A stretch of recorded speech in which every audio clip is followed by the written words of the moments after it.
Welcome back to PCTR's Generous Justice Study. This is actually our final video, our final chapter, and we have covered so much ground. And as we come to the end here, I'm wondering, what is it that has stood out to you? What has been compelling? What do you need to go back and think about some more and consider? What is it that you're maybe resisting and pushing against? What are you feeling a nudge and maybe where you need to take some action? I know I have been compelled by the just really comprehensive look that we've had at justice throughout this study, and amazed at God's incredible heart for the thriving and the flourishing, particularly of the marginalized and the poor. I've been certainly challenged to be thinking about, well, where do I fit? What do I do? What do we do as the church? How can we do justice at the various levels of justice that we have discussed? Found myself thinking from this last week as we discussed various types and kinds of justice. How do they interact? How do we decide which one to apply to which situation? And how can we navigate the confusion as we try to do this work of justice? But I think most of all, throughout this, I am humbled. I'm really humbled by the calling and the scope of justice. I'm humbled by the complexity of it. I'm humbled by my individual capacity or lack thereof in the face of the enormity of it. And really, I'm humbled maybe most of all by God's incredible heart for justice, but also his mercy for you and for me. The final chapter of the book takes us in some ways back to a higher level view. Kind of like recently when I flew out of Newark and I got that sky view, that bird's eye view of New York City, and you can see the whole city in all of its glory, and you can see how all of its parts interconnect. This last chapter lets us do that once again, to step back to a higher view and look at justice in its grand and beautiful picture. The final chapter is called Peace, Beauty, and Justice. And in it, Keller begins once again reflecting on the character, nature of God, particularly God as creator. Oftentimes, we think about God as maybe the architect of all things, or in science and engineering terms, we think of him as the great designer of all things. But Keller moves us through those to another image. God as the artist, the artisan, the craftsman, who weaves together creation like an artist weaves together the threads into a fabric. He says, just as rightly related physical elements form a cosmos or a tapestry, so rightly related human beings form a community. This interwovenness is what the Bible calls shalom, or harmonious peace. The Bible, Keller notes, talks about peace in a much greater, much more holistic way than we in English might talk about peace. It's really about peace in its complete and whole form. It's about mental, physical, emotional, social, and spiritual peace. And as we know in our experience lived every day, sin has unraveled the fabric that is supposed to be this complete peace in our lives. Sin has unraveled our relationship with God. Sin's unraveled our relationship with ourselves, the way we view and understand ourselves. Sin has unraveled the relationship of humanity and creation, and even creation to itself. And of course we know sin has unraveled the very social fabric of society and communities.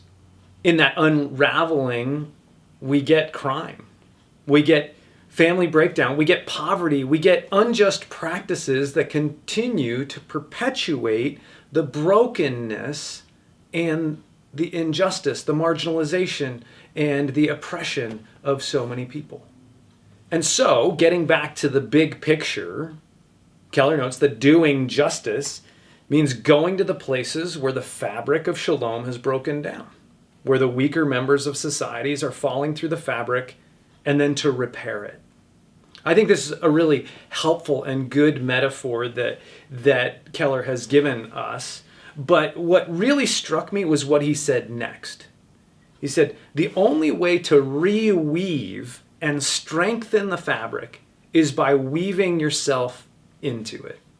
You can think about it, a fabric that is loose or broken down. How do you strengthen it? Well, you can add more threads to it. But he's saying to really do justice, we have to weave ourselves into the very fabric, into those very places where society is breaking down, where the fabric is unraveling. Interweave ourselves into it with our time, our money, our resources, our goods, our opportunities, our influence, our prayer, all of ourselves being interwoven into the places where the fabric of society has been unraveling so that God can use us to restore the peace, the shalom, the flourishing, especially of those who are feeling that fabric unraveling on them. And through generations of isolation on the island, what happened was there was an incredible increase in the deaf population, to the point that in the 1800s, 1 out of every 25 people in Martha's Vineyard was deaf. In an interview in the 1980s, she was interviewing one of the old, longtime residents, and she assumed that all of the residents must have had to write things down all the time in order to communicate. And what she found was really surprising to her. The man actually responded and said, "No. You see, everyone here spoke sign language." She clarified and asked, well, do you mean that the families of those who were deaf must have spoke sign language? And the answer was no. Everyone spoke sign language. So what Keller concludes is this. He says, what happened was that an entire community had disadvantaged itself en masse for the sake of a minority.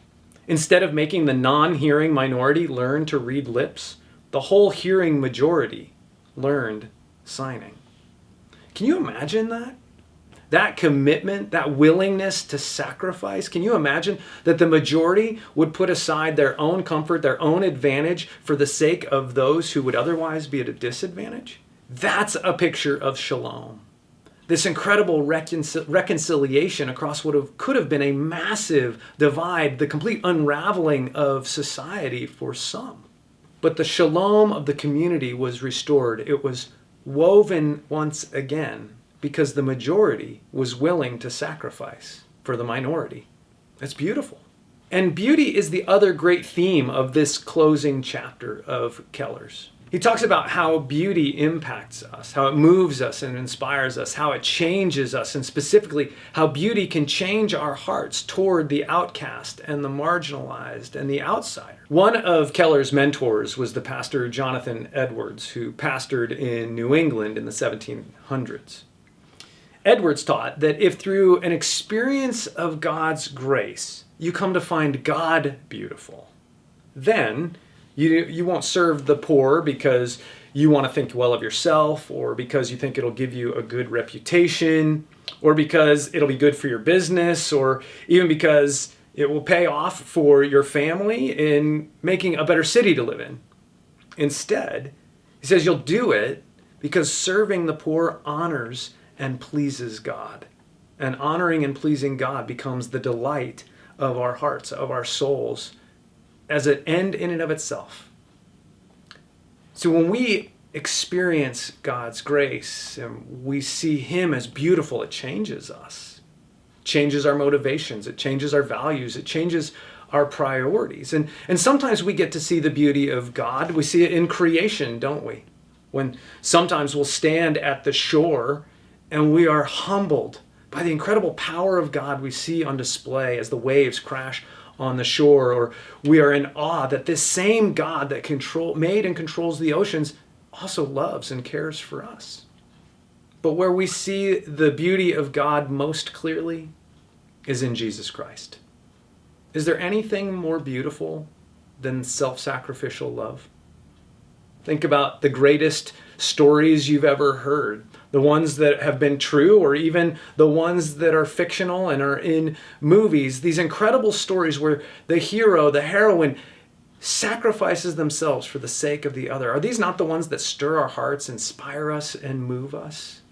And yet this is the true story of what God has done for us in Jesus Christ. On the cross, Keller reminds us this.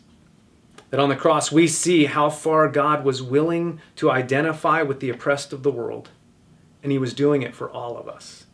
There, Jesus, who deserved acquittal and freedom, got condemnation, so that we who deserve condemnation for our sins could receive acquittal. See, this was the ultimate instance of God's identification with the poor. He not only became one of the actually poor and marginalized, he stood in the place of all those of us in spiritual poverty and bankruptcy and paid our debt. And this may feel repetitive, like I know. Haven't we heard this before? Haven't we talked about this before? Yes, absolutely. Because there is no other hope for us. And the more we absorb the beauty of what God has done for us, the more we take in the glory and the wonder of his self-sacrificial love, the more our hearts will shift, and the more we will be open to doing justice, to loving mercy, and walking humbly with our God.